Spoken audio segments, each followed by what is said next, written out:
While I've absolutely enjoyed a number of action RPGs over the years, I'll admit that with some of them over time I've begun to get a bit bored with their lack of distinction from one another. While you could complain that perhaps some storylines have been beaten into the ground, more often it's gameplay that can be pleasing but somewhat generic that tends to be the most disappointing. If you struggle with the same disdain for the predictable, Tales of Grace's F Remastered may be of particular interest. While the story beats may be familiar, if somewhat odd, at times, where the game shines is with its battle system that may be hard to fully appreciate at first, but then eventually begins to bear its fruit once you've settled in. There's absolutely a little bit of a learning curve to battles, and though it's not because they're necessarily hard, there is a unique flow to them that may not be apparent at first.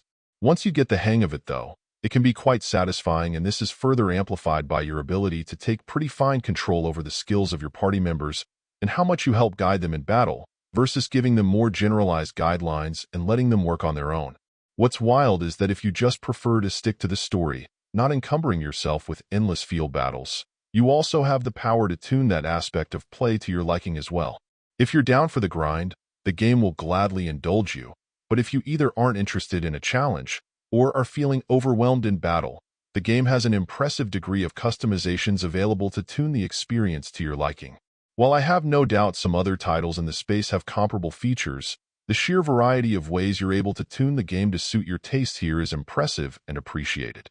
Though perhaps some may not love some of the game's story beats and character motivations for trending to being a bit simplistic or trite, for the most part the game's characters and their chemistry together at least works well here. Especially if you're willing to take the time to indulge in the optional skits that pop up from time to time, there's a great effort here to make everyone relatable and to try to win you over. Pair that with the plethora of customization options, as well as a pretty fine-tuned battle system that can be tweaked to suit whatever taste you may have for difficulty, and this remaster stands out as an engaging option for genre fans on the Switch. Overall, my final score for the game ended up being an 8.4.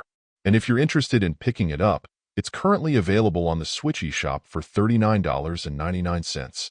Thank you for taking the time to listen to this review.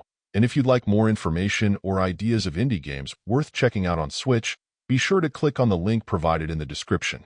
Until next time.